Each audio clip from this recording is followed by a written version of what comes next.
예수님을 사랑하는 제자입니까? 이런 제목의 말씀이에요. 이 본문은 너무 유명하고 또 저도 몇 번 설교했는데 이 본문을 한국교회가 제대로 해석을 잘 하고 있지 못하다, 이런 생각이 들어요. 그것을 여러분 오늘 설교의 말씀을 들어보면 참 이 해석을 어떻게 하면 본문을 따라 제대로 이렇게 신학적으로 정리해서 해석할 것인가, 우리는 또 어떻게 이 본문을 내게 적용해서 믿을 것인가, 이런 거 한번 살펴보려고 해요. 예수님께서 마지막에 그 밤에 가야바 대제사장의 뜰에서 사내들인 공회에 이 마지막 재판을 받고 있는데 그 뜰 아래 모닥불 둘려져 있는 곳에서 베드로가 예수님을 모른다고 3번이나 부인하는 일들이, 이런 사건이 벌어졌는데 예수님께서 그것을 보고 계셨지요. 베드로는 그렇게 장담하고 다 버릴지라도 저는 버리지 않겠습니다. 제가 예수님을 위하여 목숨을 버리겠나이다. 이렇게 자신 있게 앞장서서 장담해놓고 그 밤에 3번이나 예수님을 부인하여 배반한 일로 인하여서 크게 낙심하고 좌절하여 예수님을 떠나 숨어버렸지요.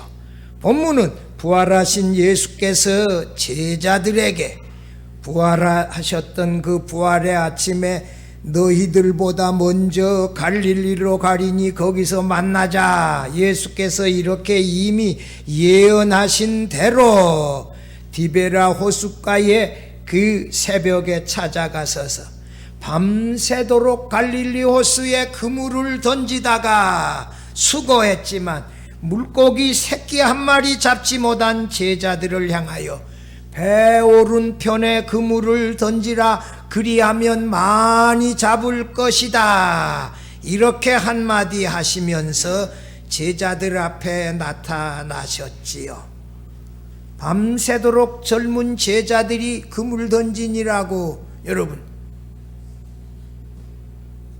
배가 고프지 않았겠어요? 나 이게 주문진 앞바다에서 봄에 멸우치 잡아가지고 이거 멸우치 털면서 노래하는 거 많이 봤어요. 얼마나 힘들면 그 힘든 것을 노래로 만들어가지고, 그 무슨 노래인지 제가 모르지만 하여튼 이렇게 터는 거 제가 많이 봤지요. 너무 힘드니까 이걸 노래로 만들어서 이게 멸우치를 털어요, 이게. 근데 제자들이 고기라도 많이 잡혔으면 힘이 안 들었을 터인데 밤새도록 그물 던졌는데, 아니 피레미 새끼 하나 안 잡히는 그 힘든 작업을 했으니 얼마나 배가 고팠겠어요. 근데 마지막에 배 오른편에 그물을 던지라, 그물이 얼마나 물고기가 많이 잡혔는지 들어올릴 수조차 없을 정도로 많은 물고기가 잡혔고, 모래가에서 예수님께서 모닥불을 피워놓고 물고기를 구우시고 그 다음에 빵을 구우시면서 얼마나 밤새도록 고기 잡느라고 배고프냐, 와서 먹으라, 조금 전에 잡았던 그 물고기 좀 가져오라. 예수님이 신이 생선을 손질했어요. 제가 이게 우리 집에서 생선 초벌구이 손질하는 사람은 누구다? 나요, 나. 칼 가는 건 누구 담당이요? 제 담당이요. 여러분, 지금 물고기 제 아내는 요리사요, 나는 초벌구이 손질하는 사람이요. 예수님이 그거 다 손질해가지고 이게 구워가지고 아침을 잡수셨어요. 그리고 나서 식사를 마치고 예수님을 얼굴을 대하여 보지 못하고 고개를 푹 숙이고 있는 베드로와 함께 모래가를 걸어가시는데 그 뒤에 사도 요한이 따라갔어요. 요한의 아들 시몬아, 내가 나를 사랑하느냐? 근데 처음에는 이 사람들보다 너를 더 사랑하느냐, 마지막 2번은 내가 나를 사랑하느냐, 이렇게 물어요. 이렇게 물으시는데 베드로가 그 이전에는 얼마나 자신감 많았어요. 그렇게 묻지 아니하시고 뭐라고 물어요? 뭐라고 대답해요? 제가 주님을 사랑하는 줄 주께서 아시나이다. 이렇게 겸손하게 대답을 해요. 그런데 예수님이 3번이나 똑같은 질문을 반복하여 물으시니 17절에 보면 베드로가 근심하여, 현대인의 성경은 슬퍼하여 이렇게 대답했다 그랬어요.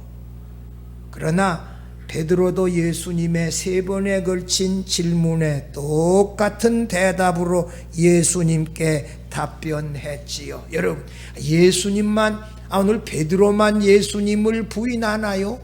우리들도 이 지나놓고 우리가 행한 일 생각해 보면, 말로는 내가 교회 장로네, 권사네, 목사네 뭐 이렇게 장담해 놓고 제대로 신앙생활도 못하고 이런 적이 한두 번이냐고요.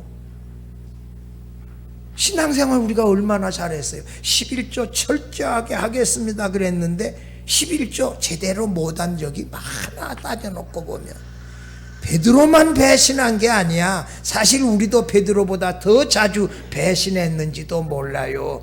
이런 우리들에게 예수님께서 우리의 신앙을 회복시켜 주시기 위하여 묻는 질문이 뭐라고요? 네가 나를 사랑하느냐? 이렇게 물으시는 질문에 우리들도 베드로처럼 겸손하고 진지하게, 제가 예수님을 이 사람들 모두보다도 더 사랑합니다, 이렇게 대답하지 아니하고, 제가 주님을 사랑하는 줄 주께서 아시나이다, 장담하여 이제는 말을 못해요.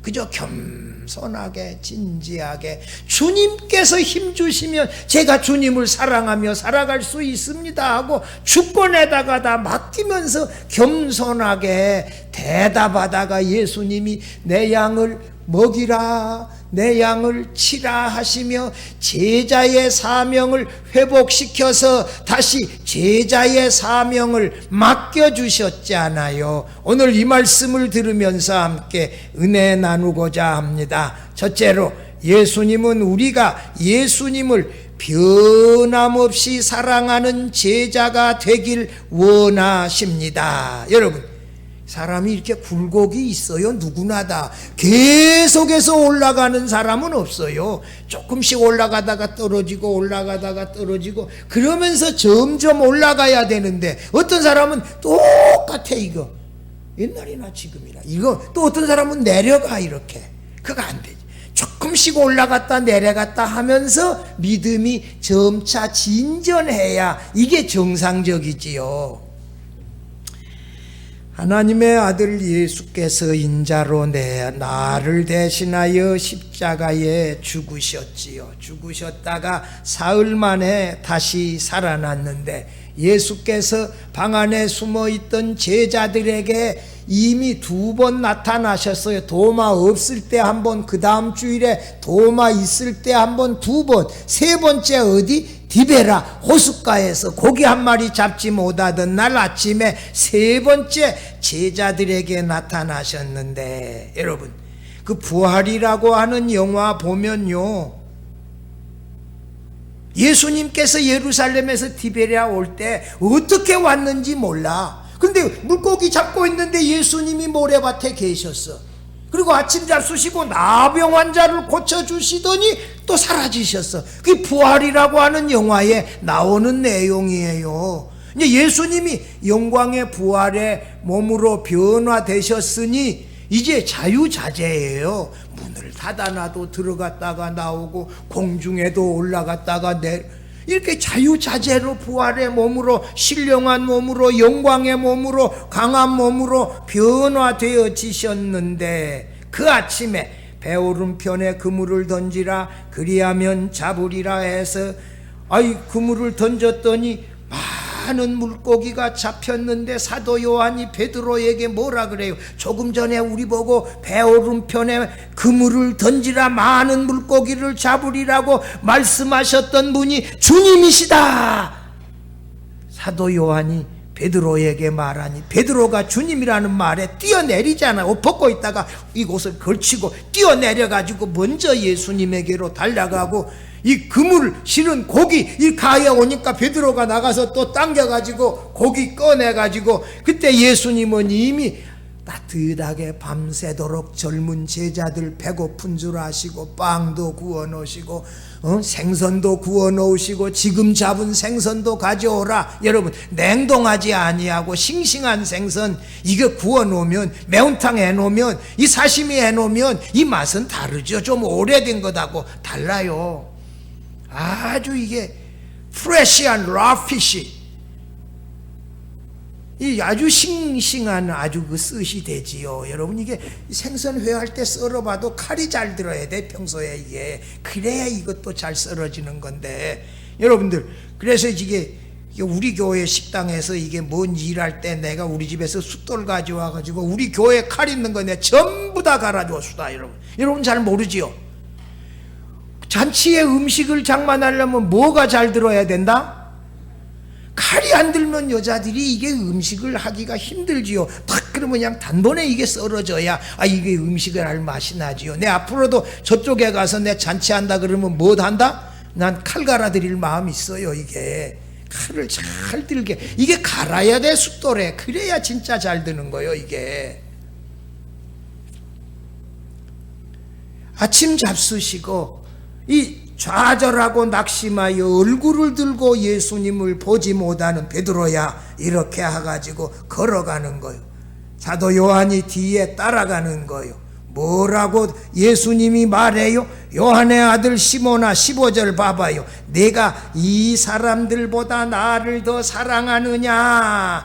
베드로를 보고 진지하게 물었는데, 여기서 이 사람들보다는 세 가지로 해석해요. 첫째, 이 제자들을 사랑하는 것보다 나를 더 사랑하느냐, 이렇게 해석하는 것인데, 예수님과 제자들을 사랑의 대상으로 비교하는 해석은 요한복음에 한 번도 등장하지도 아니하고 그 어떤 주제와도 연결도 안 돼요. 이건 해당이 안 돼. 두 번째, 내가 이 물고기 잡는 어구들보다 나를 더 사랑하느냐라고 하는 해석인데, 유독 베드로에게만 과거 이게 그 물보다 어구보다 자신을 더 사랑하느냐 이렇게 질문한다는 건 상식에 안 맞다는 거예요. 세 번째 해석은 뭐예요?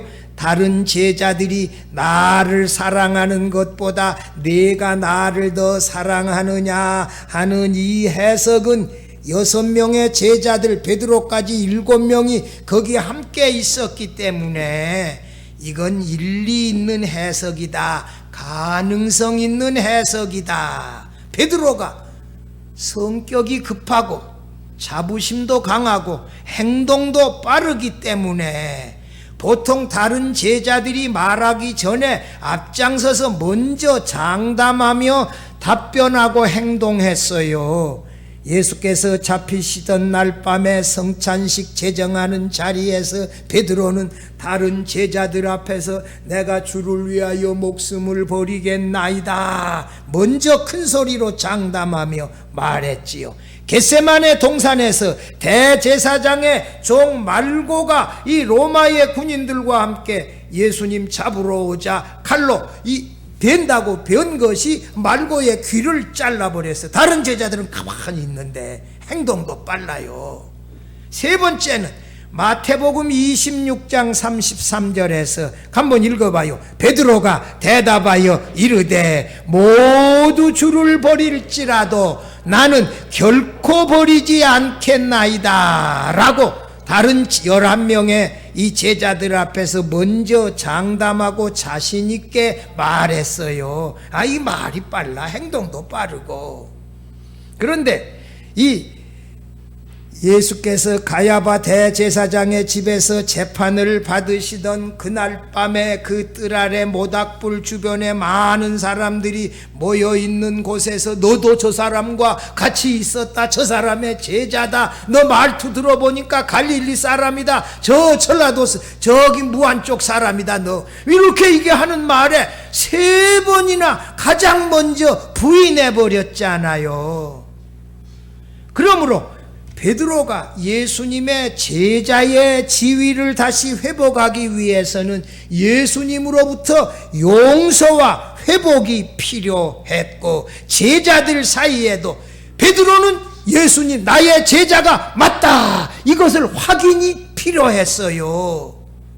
그래서 부활하셨던 새벽에 예언한 대로 베드로의 제자 회복을 위하여 갈릴리 호수로 물고기 잡은 제자들을 찾아 디베라 호숫가에 가셨던 것입니다. 그래서 이 요한의 아들 시몬아, 내가 이 사람들보다 나를 더 사랑하느냐고 베드로에게 3번이나 반복해서 같은 질문으로 물으셨어요.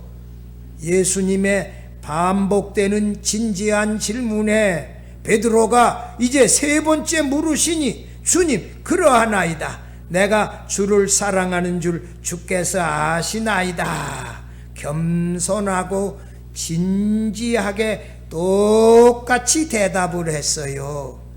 3번이나 똑같은 질문으로 물으시는 예수님의 질문에 마지막 3번째는 근심하며 대답했다라고 하는데, 2번에는 예수님이 아가파오로 물으셨는데, 아가파오, 더 적극적인 사랑의 뜻의 아가파오로, 인간적인 사랑하는 뜻으로 베드로는 답했는데, 3번째 물으실 때 예수님도 필레오라고 하는 이 인간적인 사랑으로 사랑하느냐고 물으셨어요. 그래서 물었는데 베드로가 예수님을 3번이나 부인했기 때문에 예수님은 베드로에게 진지하고 변함없는 다짐을 받고자 3번이나 같은 질문으로 물으셨습니다. 베드로는 이제 자기 자랑이나 자기 자신이나 자기 의의를 드러내지 아니하고 주님께서 자신의 주님을 사랑하는 마음도 다 아신다고 겸손하게 대답했지요. 예수님은 베드로의 3번에 걸친 이 자신의 주님에 대한 사랑을 주님께서 아신다는 이 대답을 조금도 의심 없이 그대로 믿어주시고 공개적으로 베드로를 용서하시고, 내 어린 양을 먹이라, 내 양을 치라, 제자의 사명을 다시 맡겨주셨어요. 할렐루야. 여러분, 우리의 실수에도, 우리의 지나간 날들의 허물에도 예수님은 아시고 베드로처럼 물으시고, 아니 과거에 말고 지금 너 나를 사랑하느냐? 예, 제가 예수님을 사랑하는 줄 베드로처럼 이렇게 대답하는 걸 예수님이 다 아시잖아요. 정말 제가 예수님을 사랑하는 걸 예수님이 아십니다. 이렇게 진지하게 대답할 수 있어야 돼요. 사랑하는, 예수님을 사랑한다라고 말하는 사람에게 예수님은 용서하시고 회복해 주시고 사명도 맡겨주신다는 사실을 믿으시기를 바랍니다.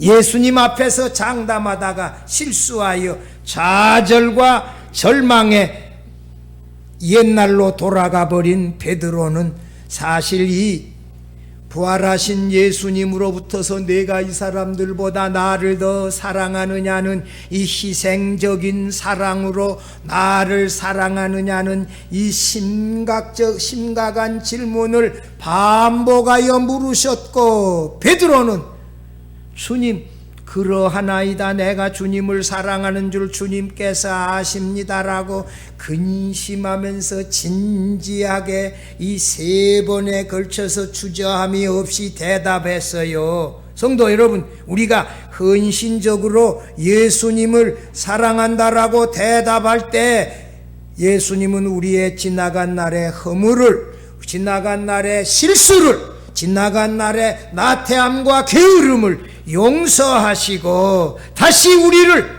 제자로 인정하시고 사명을 맡겨주십니다. 성도 여러분, 주님, 제가 주님을 사랑하는 줄 주께서 아십니다라고 베드로처럼 이렇게 답변하면서 예수님으로부터서 인정을 받고 예수님을 사랑하는 제자로 날마다 살아갈 수 있기를 바랍니다. 둘째로, 이 둘째가 중요해요. 이거 지금 이 설교 우리 교회에서 한 3번 했는데 이번에 이 둘째 대지는 다 새로 했어요. 둘째 대지 굉장히 중요해요. 예수님은 우리가 희생적인 사랑으로 예수님을 사랑하는 제자가 되기를 원하십니다. 여러분, 요한의 아들 시몬아, 내가 이 사람들보다 나를 더 사랑하느냐는 이런 질문으로 진지하게 베드로에게 물었는데, 베드로가 주님 그러하나이다, 내가 주님을 사랑하는 줄 주께서 아시나이다, 똑같이 대답을 반복했지요. 이 베드로는 넘어지기 전이라면 뭐라고 말해요? 주님, 제가 이 사람들이 주님을 사랑하는 것보다도 더 주님을 사랑합니다, 겁없이 자신 있게 말했을 것이에요. 그러나 실수해서 3번이나 부인하고 넘어지고 난 다음에는 감히 그렇게 말하지 못하고 뭐라고요? 제가 주님을 사랑하는 줄 주께서 아시나이다. 주님이 다 아십니다. 겸손하게 대답할 뿐이었지요. 예수님의 3번에 걸친 반복된 질문에 대한 베드로의 대답은 말만을 앞세웠다가 넘어져 버린 연약한 존재임을 예수님이 이미 다 알고 계신다고 솔직하게 자신의 연약한 모습을 근심하여 고백하면서 전능하신 주 예수님께 모든 것을 맡기고 주님을 의지해서 주님이 주신 능력으로 예수님을 사랑하며 살아가겠습니다, 이렇게 겸손하게 대답했지요. 본문에 나오는 이 사랑하다는 동사가 히라보의 2개의 단어로 나와요. 첫째, 이게 요한의 아들 시몬아, 내가 이 사람들보다 나를 더 사랑하느냐 했을 때 이 아가파오예요. 아가파오. 이것은 뭐예요? 좀 더 강한 사랑으로, 절대적인 사랑으로 사랑하느냐 물으셨는데, 베드로는 필레오라고 좀 더 약한 의미의 사랑으로, 인간적인 사랑으로 사랑하다고 대답했다는 것이에요. 이것이 말이요, 한국교회가 전통적으로 사랑을 이렇게 2가지로 나누어서 해석하는 방법인데, 이것이 전통적인 해석인데 이것이 옳은 것이 아니라는 거예요. 베드로가 그 밤에 예수님을 3번이나 부인하고 난 다음에 자만심이 많이 제거되어 이제는 신중하고 겸손해져서 감히 강하게 사랑한다고 말할 수 없어서 좀 더 약한 펠리오의 사랑으로 사랑한다고 대답했다는 것이지요. 예수께서 베드로에게 3번째 물으셨을 때 야간 사랑의 필레오로 물었고, 베드로는 야간 사랑의 필레오로 대답했다는 것이지요. 지온아, 이 초등학교 아이들에게 이게 필레오 아가파오 설교해버리면 이게 미안해요. 이게 여러분 어른들도 이 말 무슨 말인지, 무슨 우리 목사님이 무슨 말을 한다냐 그러지만서도 들어는 보세요. 이 원문에 나와 있는 히라보의 지금 사랑하다는 동사 얘기요. 지금 이렇게 베드로가 제가 주님을 사랑하는 줄 주께서 아시나이다 이렇게 대답했는데, 이 카슨 교수는 이 전통적인 해석이 바른 해석이 아니라고 정리하며 4가지 이유로 설명했어요. 첫째 이유는 뭐냐? 복음서에서 강하게 사랑하다, 절대적인 사랑으로 사랑하다, 아가파오와 약하게 사랑하다, 인간적으로 사랑하다, 필레오가 번갈아가며 사용된 경우가 여러 곳에 있는데 이걸 딱 나눌 수가 없다는 거예요. 예를 든다면 요한복음 20장 2절에 예수께서 사랑하시던 그 다른 제자 했을 때 여기서는 필레오로 말했고, 요한복음 3장 35절에 아버지께서 아들을 사랑하사 여기는 아가파오로 나왔고, 요한복음 5장 20절에 아버지께서 아들을 사랑하사 여기는 필레오라고 하는 동사가 사용이 되어 2 동사가 교차해서 사용이 되어져서 구분하기가 어렵다는 것이지요. 그 다음에 사랑하다가 언제나 적극적으로 절대적인 사랑으로 긍정적인 의미만이 아니라는 거예요. 디모데후서 4장 10절에 대마는 이 세상을 사랑하여 나를 버리고 할 때 대마가 이 세상을 사랑하였다, 거기는 나쁜 뜻이거든요. 근데 거기서 아가파오라고 하는 동사가 사용됐다는 거예요. 근데 그렇기 때문에 이걸 아가파오를 꼭 좋은 뜻, 절대적인 사랑으로 이렇게 해석하기가 어렵다는 것이지요. 그 다음에 세 번째, 이 아가파오가 인류애적이고 이타적인 적극적인 사랑과 기독교의 고차원적인 사랑을 말하고, 필레오는 감정적이고 애착적인 사랑, 인간적인 사랑을 말한다고 하면서 사랑하다는 동사의 의미를 아가파오와 필레오로 구별하여 해석해야 한다는 전통적인 견해는 D.A. 카슨 교수에 의하면 학자들 사이에도 일치하지 않는다. 이 해석이, 전통적인 해석이 일치하지 않는다는 거예요. 네 번째, 복음서 저자들은 자신들만의 문체로 약간씩 차이가 나는 단어들을 서로 바꾸어가며 사용했다는 것이 정설이라고 하는 거예요. 이렇게 전통적인 방법으로 해석이 아니라, 둘째, 이건 이제 제가 정리한 거, 이번에 가야바 대제사장이 주재하는 재판 자리에서 예수께서 재판을 받으시면서 제사장의 집안에서 그가 보고 있는데 베드로가 예수님을 3번이나 부인했기 때문에 예수님 앞에 제대로 얼굴을 들 수가 없었지요. 베드로 사도가 예수께서 맡겨주신 제자의 사명을 다시 감당하기 위해서는 예수님으로부터서 공개적인 용서와 회복이 필요했어요. 그래서 요한의 아들 시몬아, 내가 이 사람들보다 나를 더 사랑하느냐, 또는 요한의 아들 시몬아, 내가 나를 사랑하느냐 하는 질문은 사실 베드로를 용서하시고 제자로 회복시켜 주시기 위한 예수님의 사랑에서 나온 질문이었다. 베드로에게 예수님이 3번이나 반복하여 질문하고 하시며 내가 나를 더 사랑하느냐, 나를 사랑하느냐 물으셨고, 베드로는 마지막에 근심하며 진지하게 모든 것을 예수님께 맡기고 의지하며 예수님을 사랑한다고 대답했고, 예수님은 그의 말을 신뢰하시고 용서하셨지요. 그 다음에 이게 세 번째, 이 해석은 제가 이번에 사로 묵상하면서, 주석 본 게 아니고 묵상하면서 요한복음을 보고 정리했어요. 예수님은 베드로에게 내가 나를 사랑하느냐, 이 말은 헌신적인 사랑으로 나를 사랑하며 따르겠느냐는 그의 결심을 반복하여 물었어요. 요한복음 3장 16절에 사랑이 뭐예요? 하나님이 세상을 이처럼 사랑하사 뭘 주셨으니? 사랑은 뭐다? 가장 소중한 독생자를 주는 것이 뭐다? 사랑이다. 하나님의 사랑은 뭐예요?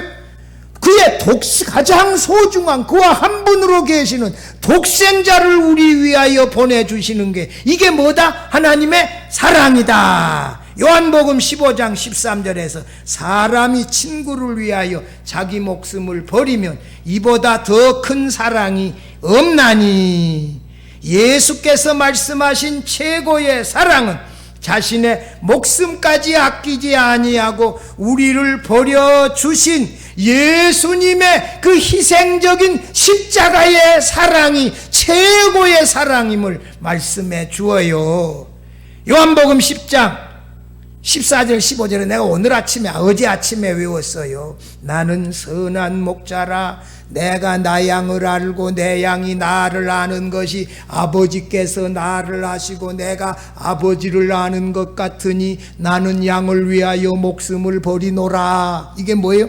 예수님이, 선한 목자이신 예수님이 자기 양을 위하여 목숨을 버려주시는 최고의 사랑으로 사랑하셨다, 이런 말이거든요. 그 양은 14절에 내 양이 그 뒤에 나올 때는 양 더십으로 나왔어요. 그러므로 15절에 그 양은 내 양을 말한다. 제가 늘 이렇게 해석했어요.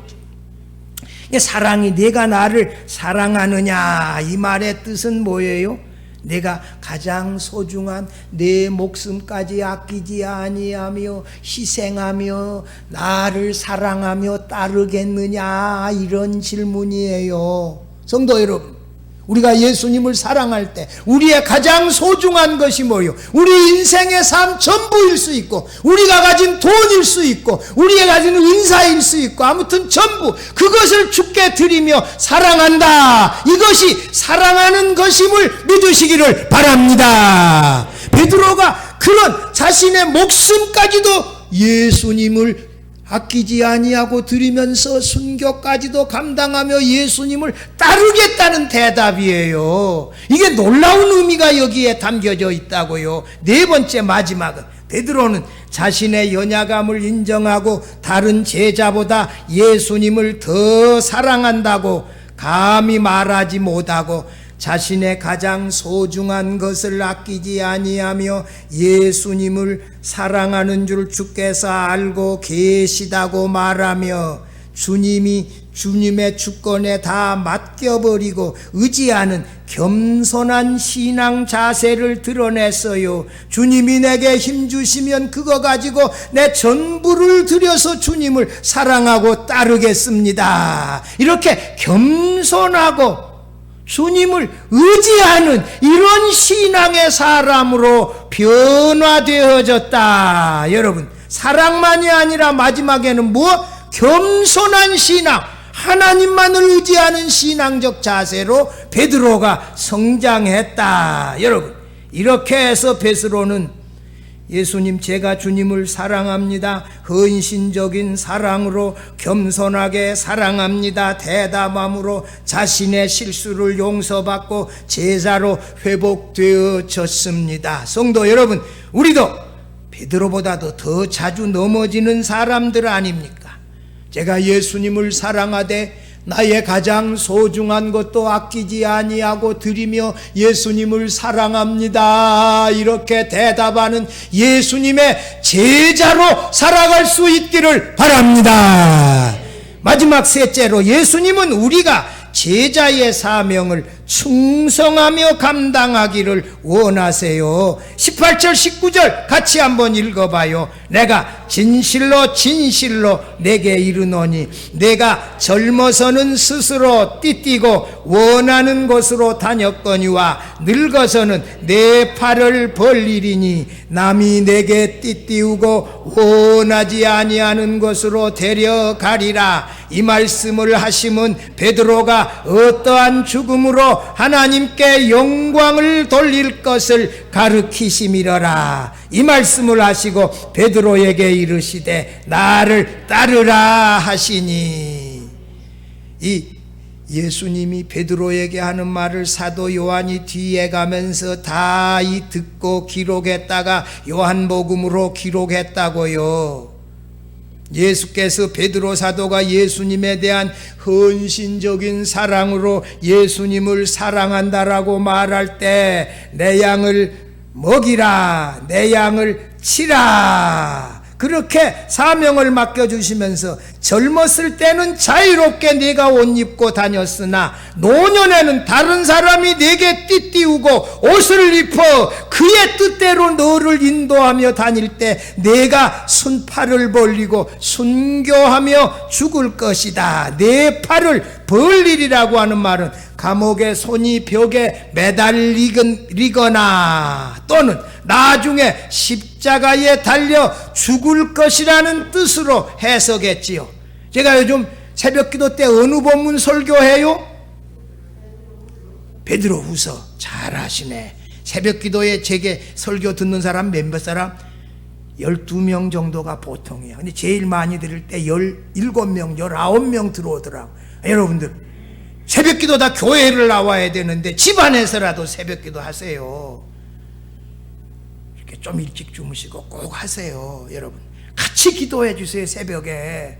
여러분 이 새벽에 기도하는 게 얼마나 한날을 시작해. 말씀 듣고 그 베드로후서 1장 13절 14절에 한번 보십시다. 베드로가 순교하기 직전에 간증했어요. 뭐라고? 내가 이 장막에 있을 동안에 너희를 일깨워 생각나게 함이 옳은 줄로 여기노니. 14절이 중요해요. 이는 우리 주 예수 그리스도가 내게께서 내게 지시하신 대로 내가 늙어서는 남이 내게 띄우고 다니라. 예, 그 말인데 내게 지시하신 것 같이 나도 장막을 벗어날 날이 임박할 줄 알미나. 장막을 벗어나는 것은 죽음이요. 이제 순교의 죽음을 임박했다. 이런 고백이거든요. 예수님의 명령대로 늙어서는 내 팔을 벌리고 남이 내게 띠띠우고 원하지 아니하는 곳으로 데려가리라. 예수님의 뜻대로, 하나님의 뜻대로, 예수님의 명령대로 로마에서 이 십자가에 달려 베드로 사도가 순교하면서 나는 예수님이 지시하는 대로 이제 순교의 죽음을 죽는다. 이런 고백이거든요. 자신은 예수님의 명령에 그대로 따랐다는 놀라운 고백이에요. 아무나 이런 고백을 할 수 있나요? 이런 순교적 죽음으로 여러분 거기 21절 마지막 절 부분에 가봐요. 이렇게 베드로가 19절에 베드로가 어떠한 죽음으로 하나님께 영광을 돌릴 것을 가르치심이라. 여러분 하나님의 뜻에 따라 순교의 죽음을 죽는 것이 하나님께 뭘 돌리는 것이다? 영광을 돌리는 것이다. 하나님의 영광을 돌리는 것이 우리 그리스도인의 세상의 마지막 목표 아니겠어요? 내 영광이 아니라 누구 영광? 하나님께 영광을 돌리는 것이 우리 생의 마지막 목표인데 베드로는 그 일을 순교함으로 이루었다는 것이지요. 얼마나 놀라워요. 예수께서 디베라 호숫가에서 예언한 것이 주후 30년이에요. 베드로가 65년에 로마에서 이 네로 황제에 의하여 순교당했어요. 80년 예배소에서 사도 요한이 요한복음을 기록했는데 베드로 사도가 15년 전에 순교한 것을 이미 알고 요한복음을 썼어요. 주 96년 로마의 클레멘트는 베드로의 순교를 언급하지만 어떻게 순교했는지 언급하지 않아요.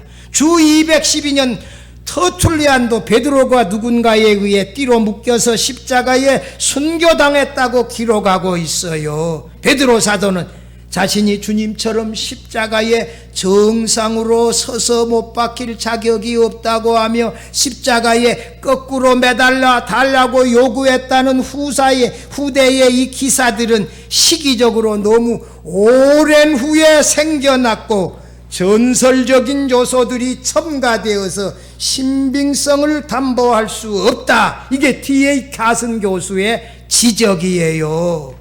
여러분 이 중요한 것이 뭐예요? 내가 이 사람들보다 나를 더 사랑하느냐? 사랑은 뭐예요?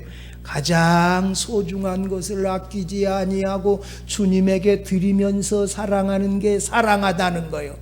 남자들 여자들이 사랑한다라고 고백할 때 사랑은 뭐예요? 가장 소중한 것을 희생하여 주는 것이 사랑이에요. 그것을 알고 말하는지 내가 모르겠어. 여러분 우리가 주님을 사랑한다라고 말했을 때 그건 뭐예요?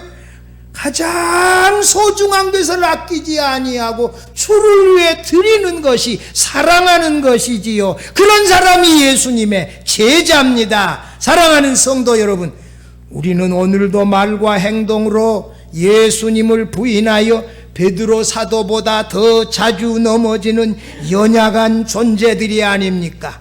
예수께서 자신을 3번이나 모른다고 부인하여 넘어져 좌절에 빠졌던 베드로를 다시 일으켜 세우시기 위하여 디베라 호숫가에 찾아가셔서 요한의 아들 시몬아 내가 이 사람들보다 나를 더 사랑하느냐고 3번이나 물으시면서 내가 예수님을 사랑하는 줄 예수님이 아십나?